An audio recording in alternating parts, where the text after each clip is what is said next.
Welcome to my YouTube channel Language Legacy. So yes, I am back again with another requested video. So in today's video we're going to discuss the poem Neither a Shadow Nor a Reflection which was written by Naseem Shafai. Poem की summary discuss करने से पहले जान लेते हैं poet और poem के बारे में. Naseem Shafai is a Kashmiri poet who writes about a variety of topics including the turbulent atmosphere of Kashmir from a woman's perspective. Shafai was born in Srinagar in 1952. She has a postgraduate degree in Kashmiri language and literature from the University of Kashmir. She is a teacher of Kashmiri language at a graduate level in University of Kashmir. She was the first Kashmiri woman to win the prestigious Sahitya Academy Award for her collection of poems Neither a Shadow Nor a Reflection. This collection was published in 2007. अब जान लेते हैं poem के बारे में. So this poem makes a strong statement. क्या statement है इस पोएम के अंदर? तो स्टेटमेंट ये है कि जो वुमेन है वो एक अपने आप में इंडिविजुअल है, ठीक है, और उसको एक पपेट के जैसा ट्रीट नहीं किया जा सकता है बाय हर हस्बैंड. ओके, और ये जो पोएम है ये एक लव पोएम है, बट ये अदर लव पोएम से डिफरेंट है. हमने देखिए आज तक जितनी भी लव पोएम्स रीड करी हैं वो काफ़ी अलग साउंड करती हैं, बट जब आप आज इस पोएम की समरी समझेंगे तो हम देखेंगे कि कैसे ये love poem other love poem से डिफरेंट है. इस पोएम के अंदर एक वुमेन की वॉइस है. वो बताती हैं कि कैसे एंटायर लाइफ उन्होंने अपने हस्बैंड का सपोर्ट किया, वो डिवोटेड रहीं, उनके हर अप डाउन में, हर स्ट्रगल में उन्होंने अपने हस्बैंड का साथ दिया, हर पॉसिबल वे में वो उनके साथ खड़ी रहीं. बट इन रिटर्न इस पोएम का दूसरा पर्सपेक्टिव भी है. देखिए, एक पर्सपेक्टिव तो इस पोएम का ये है कि कैसे जो वुमेन है वो हमेशा अपने हस्बैंड के साथ रही, उन्होंने केयर किया, डेडिकेटेड रही. दूसरा पर्सपेक्टिव ये है कि जो हस्बैंड है उनका क्या एटीट्यूड है अपनी वाइफ की तरफ. ओके, यानी जो वाइफ ने उनके लिए जो कुछ भी किया उसके रिटर्न में वो अपनी वाइफ के लिए क्या कर रहे हैं. नेक्स्ट इज, इस पोएम के अंदर हम देखेंगे वुमेन की सेल्फ रिस्पेक्ट. देखिए, जब पोएम के एंड तक हम पहुंचेंगे समरी समझते हुए, तो लास्ट में वो जो वाइफ है वो अपने हस्बैंड से एक चीज़ कहती है कि या तो आप अपनी गलती रियलाइज़ करके मेरे पास वापस आइए, उसको कबूल करिए कि आपने ये गलती करी है, या फिर अब हम इस रिश्ते में नहीं रह सकते हैं. तो यहाँ पर हम देखेंगे कैसे उस वुमेन की सेल्फ रिस्पेक्ट भी उसने यहाँ पर शोकेस की है. ऑल्सो यहाँ पर वुमेन अपने हस्बैंड को कहती हैं कि जब जब आपको ज़रूरत पड़ी है मैं आपके साथ थी. नो मैटर कि क्या ज़रूरत थी, चाहे आपको केयर की ज़रूरत थी, चाहे आपको मेरी डिवोशन की ज़रूरत थी, चाहे आपको मेरे प्यार की ज़रूरत थी, चाहे कोई स्ट्रगल का आपका टाइम चल रहा था लाइफ में, कुछ भी था, मैं आपके साथ थी. अब वुमेन की डिमांड क्या है? वो कहती हैं कि मैं नहीं चाहती कि जब मुझे ज़रूरत पड़े तो आप मुझे छोड़ दें. देखिए, ये जो हमारी ये जो सोसाइटी है ना, यहाँ पर जो वुमेन होती हैं और बेसिकली जो इंडिपेंडेंट थिंकिंग वाली वुमेन होती हैं, तो उनके कुछ ड्रीम्स होते हैं, ठीक है, तो उनको जब वो बात करना चाहती हैं तो दबाया जाता है कि वुमेन ऐसे नहीं कर सकती हैं, वो ऐसे बात नहीं कर सकती हैं, वो ऐसे ड्रीम्स नहीं देख सकती हैं. तो यहाँ पर ये जो वाइफ है ये अपने हस्बैंड से बस क्या चाहती हैं? वो ये चाहती हैं कि वो सोसाइटी की तरह उनकी बातों को इग्नोर ना करे, उनकी बातों को या उनके ड्रीम्स को सुने. ओके, अब इस पोएम का जो टाइटल है थोड़ा उसके बारे में समझते हैं. पोएम का टाइटल है neither a shadow nor a reflection. So what is shadow? Shadow is परछाई, ठीक है, जो काले रंग की परछाई होती है हम उसको शैडो बोलते हैं. और रिफ्लेक्शन इज जो आप इमेज देखते हो ना मिरर में, उस इमेज को हम रिफ्लेक्शन बोलते हैं.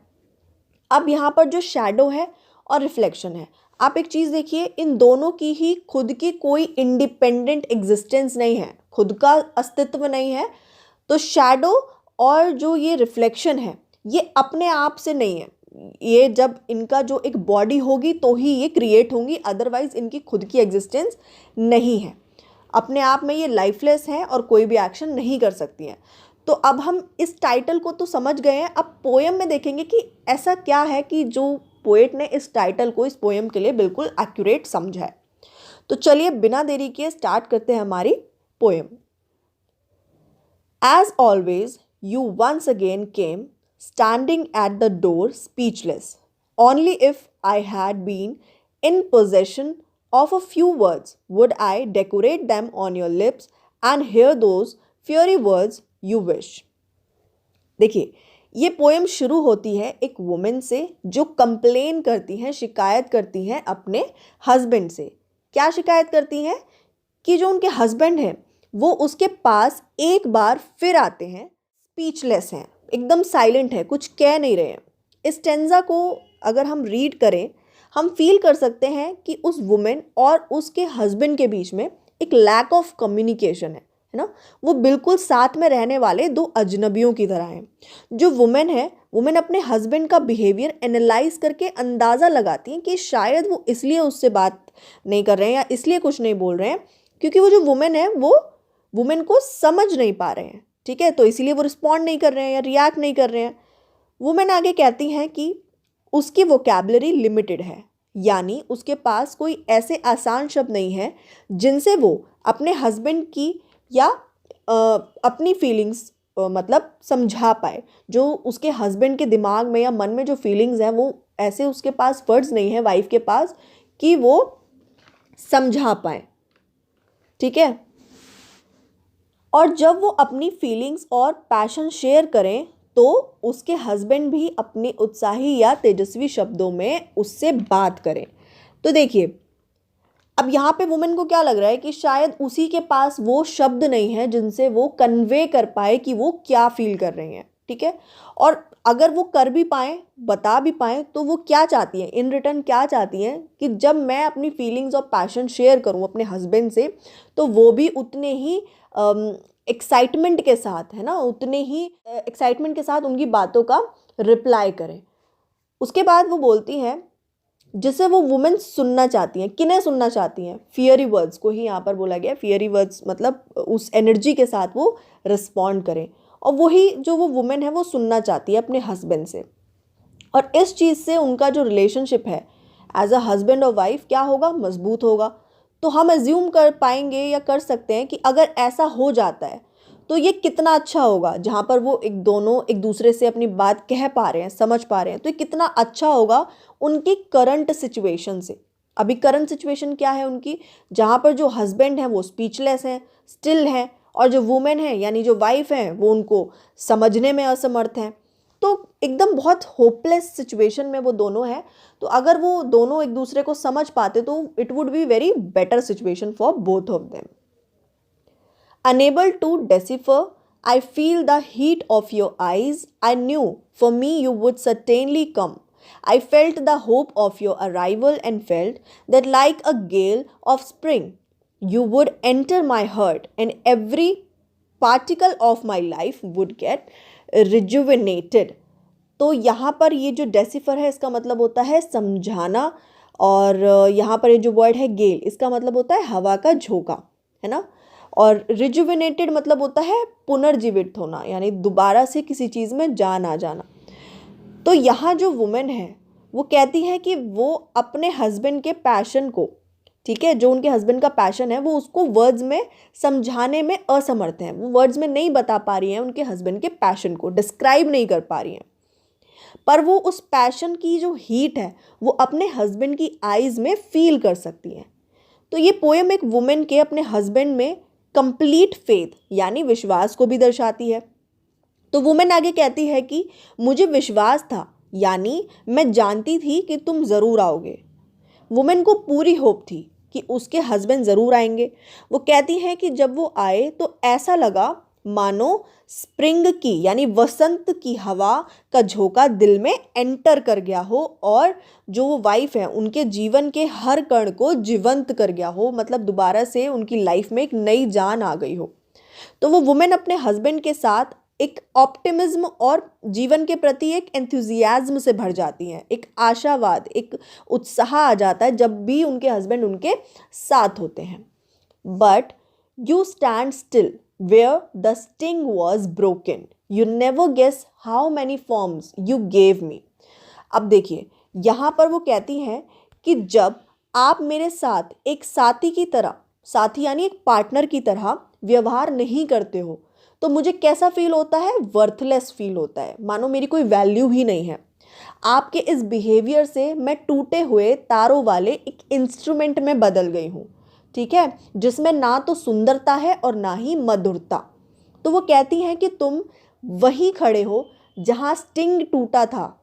अब देखिए इस लाइन को थोड़ा ध्यान से समझिएगा, यानी जहाँ तुमने कम्युनिकेशन ना करके वो गैप क्रिएट किया था ना, यहाँ वुमेन वो अपने हस्बैंड से कह रही है कि तुम आज भी वहीं उसी प्लेस पे हो जहाँ तुमने कम्युनिकेशन ना कर कर हमारे बीच में ये गैप क्रिएट किया था। तो इस गैप को वो इंस्ट्रूमेंट के टूटे तार से कंपेयर करती हैं कि जैसे तार टूटने से उस इंस्ट्रूमेंट के म्यूजिक में वो मधुरता या वो सुंदरता नहीं रह जाती है, वैसे ही कम्युनिकेशन खत्म हो जाने से वो सुंदरता और मधुरता एक रिश्ते से खत्म हो जाती है। वुमेन खुद को वो टूटा इंस्ट्रूमेंट कह रही हैं और उसको क्या फॉर्म मिली है इस बिहेवियर से, she has neither beauty nor worth, कि अब वो खुद में ना तो वो ब्यूटी फील करती हैं ना ही वो खुद को वो वर्थफुल समझती हैं। I like Lala rose in the late hours of the night and lulled you in my lap and woke you up. I like Habba Khatun said you are the sky, I am your earth, you the shelter of my secrets, the garden belongs to you, come and enjoy it. Now अब इस वाले stanza को बहुत ध्यान से हम लोग समझेंगे। पहले यहाँ पर ये जो 2-3 टर्म्स हैं इनको समझ लेते हैं। ये लाला और ये हब्बा खातून और एक और है ईव, वो आगे आएगा एडम और ईव, पर उसको भी मैं यही एक्सप्लेन कर देती हूँ। नाउ यहाँ से अब जो पोएट हैं वो कुछ मिथोलॉजिकल लेजेंड्स जैसे कि लाला और हब्बा खातून, मिथोलॉजिकल लेजेंड्स यानी पौराणिक कथाओं में जो एक इनका कथन था, तो उन लेजेंड्स के यहाँ पे वो एग्जाम्पल्स बताएंगे। तो वो लेजेंड्स कौन है, मिथोलॉजिकल लेजेंड्स लाला और हब्बा खातून, और एक जो मिथो रिलीजियस फिगर है जो कि ईव है, वो उसके बारे में भी उसको यूज़ करके भी बताएंगी।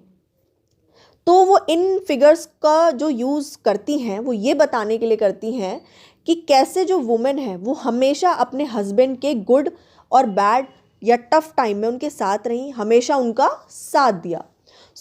लाला और हब्बा खातून और जो ईव है ये बहुत ज़्यादा एक सेलिब्रेटेड वुमेन है इस पोयम के अंदर, जो कि ना सिर्फ अपने हस्बैंड्स के साथ हर सिचुएशन में उनके लिए डेडिकेटेड रही, पर उसके साथ साथ इन विमेन की खुद की भी एक स्ट्रॉन्ग आइडेंटिटी थी।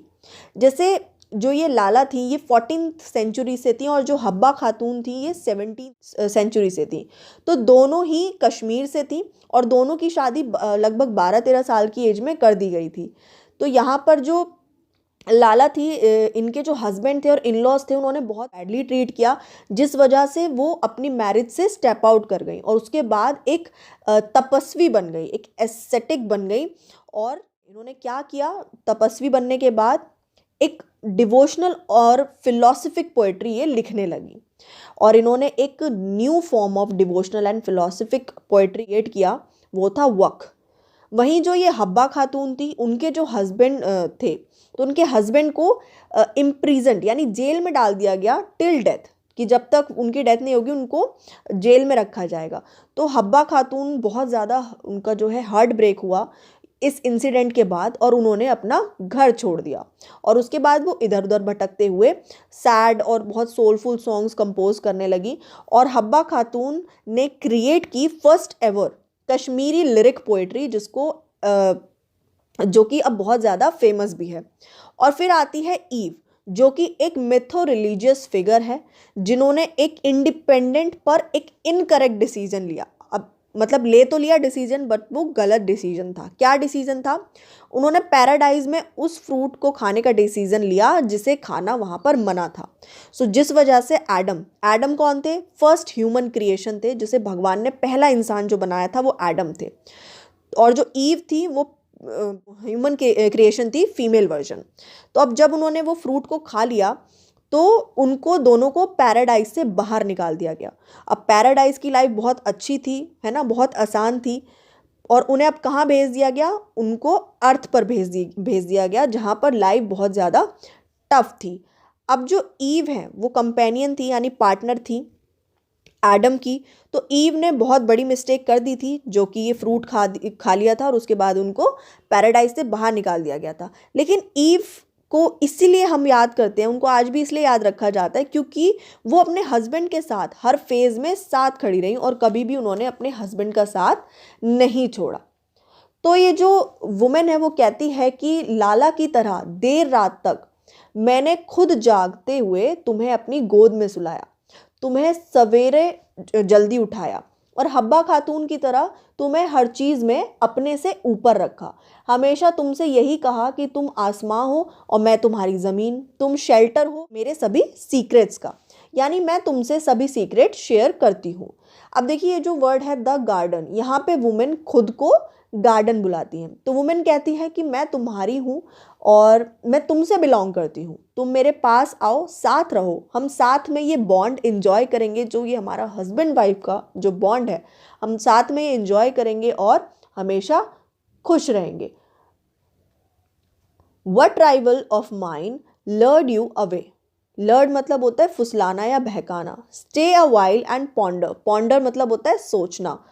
डिडेंट आई सिंग, सो यहाँ पर जो वुमेन है वो कहती हैं कि मेरे किस दुश्मन ने, ठीक है, मेरे किस प्रतिद्वंदी ने तुम्हें बहकाया है, किसने फुसलाया है।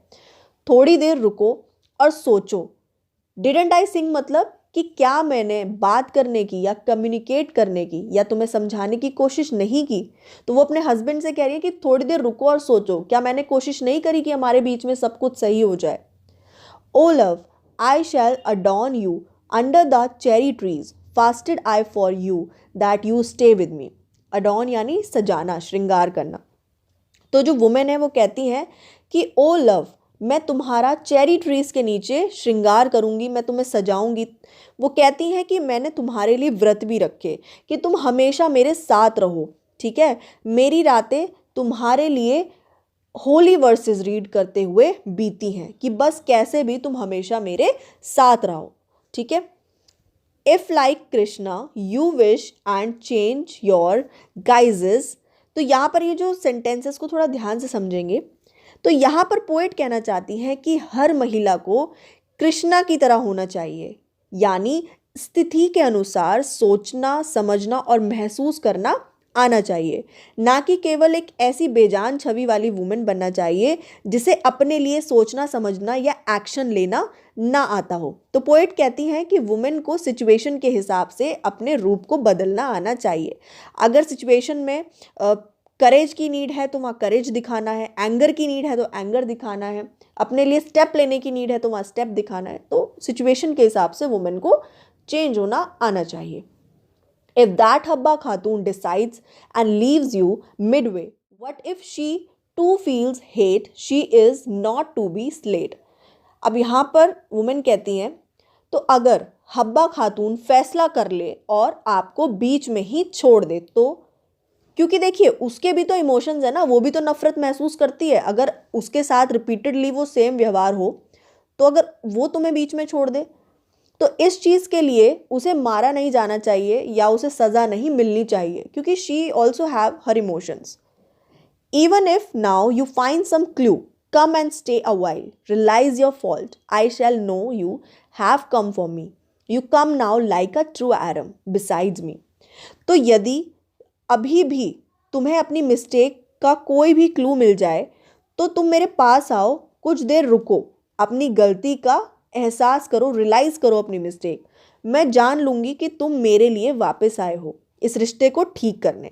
पर इस बार जब तुम आओ तो एक ट्रू एडम की तरह आना, जो हमेशा हर सिचुएशन में मेरे साथ रहे, जैसे एडम रहा था ईव के साथ, बिल्कुल वैसे ही। I shall be assured that you realized I am neither a shadow nor a reflection. तो वुमेन कहती हैं तुम्हें मुझे यह विश्वास दिलाना पड़ेगा कि तुमको ये एहसास हुआ है अपनी गलती का और तुम्हें ये रियलाइजेशन हुआ है कि मैं ना तो छाया हूँ और ना ही प्रतिबिंब, ठीक है। देखिए यहाँ पर ये जो पोएम है ये एक इंडिपेंडेंट माइंडेड वुमेन के ट्रॉमा को भी दिखाती है, दर्शाती है कि एक वुमेन में बहुत पेशेंस होता है। वो सहन सर पर, मतलब एक होता है ना कि ठीक है वो बहुत कंट्रोल कर रही है कि, लेकिन जब एक पॉइंट आता है कि वो बात उसके सर के ऊपर से चली गई तो तब वो एक्शन भी लेना जानती है। पेशेंस के साथ साथ उस वुमेन में एक्शन लेने की भी कैपेबिलिटी है। तो ये पोएम उन स्ट्रॉन्ग और करेजियस वुमेन के बारे में बताती है जिनको टेकन फॉर ग्रांटेड लिया गया, उनको एक्सप्लॉइट किया गया, पर उन औरतों ने चुपचाप सहने की बजाय आवाज़ उठाना जायज़ समझा। और ये वुमेन जो इस पोएम के थ्रू इन्होंने ये जो बात पोएट ने रखी है, ये काफ़ी और भी औरतों के लिए एक एग्जाम्पल इन्होंने सेट किया है। सो आई होप आपको इस पोएम की समरी अच्छे से समझ आई होगी, एंड अगर आई हो तो do like share comment and subscribe to my YouTube channel.